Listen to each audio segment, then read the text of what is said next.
Hello guys, good morning. Cooking tayo, ayan.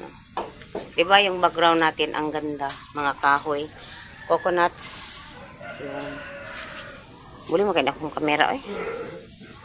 So nagluluto ako ng munggo with kalabasa kasi kahapon pumunta ko ng bukid. May kalabasa yung pinsan ko nakuha. So binigay sa akin ang laki. So nagluto ako ng munggo, gata with kalabasa and bulad. Pagkita ko sa inyo mamaya. Kainit. Ayan. Di pa siya nagkulo.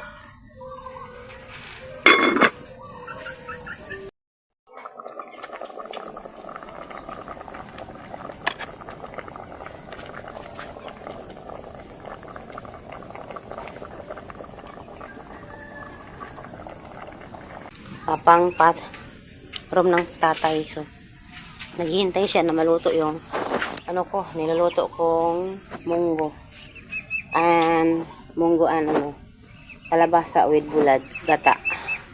Kasi siya, simba nga kami, tapos ako maligo na, late na nga, magna 9 o'clock na, tapos magsa-start na sila.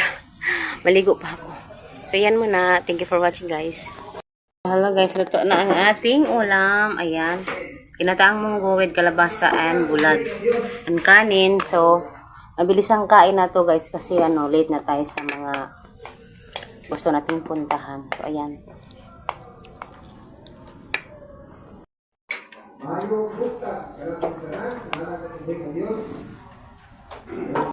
Tayo ka mag-aatag kung kaalang lukiya, Lord, sa talagang desisyon, sa talagang pangambusin ng kinabugin mo. Good morning. Ganun pamati na? Ha? Good morning, ayan. Pumapasok pa rin kahit may hindi magandang pakiramdam. Kasi kailangan pa kanyang bumawi sa school. So, good morning guys. It's 7. Hello? 7 na. Yung anak ko hindi pa nakaalis. Ang lilabahan ko. Sasampay ko yan ngayon. Medyo mainit yung panahon medyo mainit. Masama ang pakiramdam niyan. Diyan siya dadaan kasi hindi masyadong maputik. Kaya papunta doon. Doon pa kasi yung daan. Pwede nito dadaan Mas malapit nga dito pero mas maputik diyan. Diyan medyo malayo pero okay lang.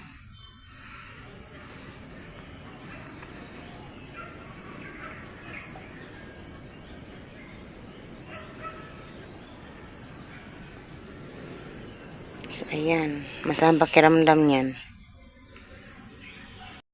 So, hello po. So, andito na naman kami sa bundok kasama ng aking kapatid. Ayan. Hindi siya ayun niya, pakita ang mukha sa camera. Pero ayun. Andito na naman kami, sa bundok. Wow! So, ayan. Balik ulit. Manguha ng gulay. Manguha ng kamuting kahoy. Kapoy kong angat, uy. My gosh. Hi. Woo! Ayan. Bundok.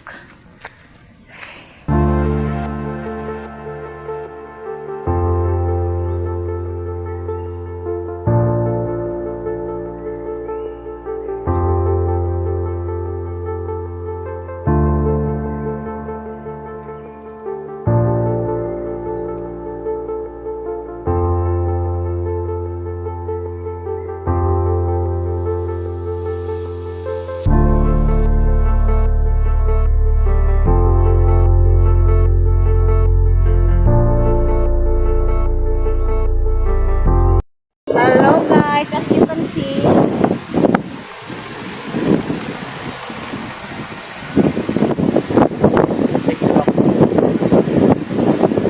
kita yung bundok. Kita nyo. Grabe kahangin dito, sobra.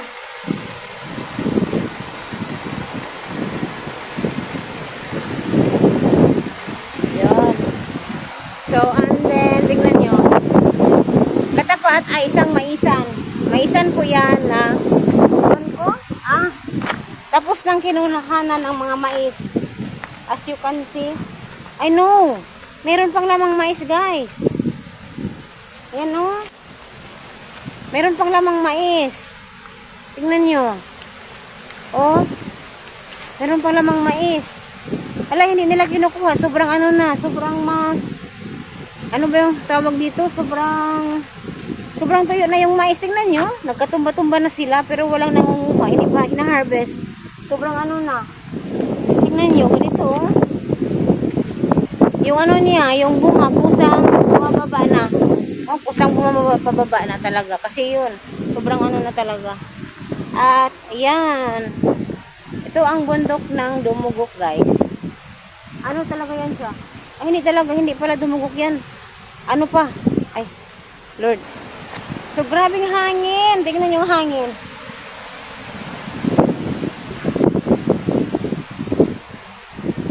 Yung bundok na yan, guys, grabe, ang daming mga gulay dyan. Pero malayo talaga yan sa kabihasnan. Parang ang layo niya sa bayan. Yung bundok na yon. Pero ang ganda ng mga tanim dyan. Parang ano ba? Ang ganda ng mga tanim. Tingnan nyo. At doon, oh, banda may kabahayan. Pinapakita ko sa inyo. Tingnan nyo, guys. Ang daming kabahayan dyan, banda. Sobrang layo na yan sa bayan. Kailangan mo pa maglakad ng napakalayo para makaabot ka sa bayan. Ayun.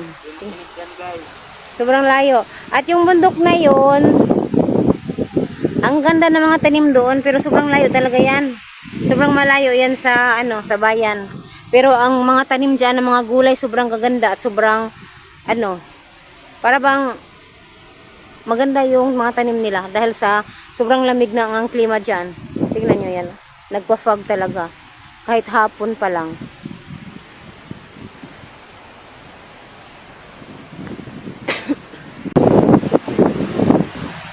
Ganito kahangin dito. Sobrang mahangin. Hindi tulad sa baba. Doon sa amin, sa amin, ano din yun, bukit pa rin kami. Pero, ito talaga bundok na.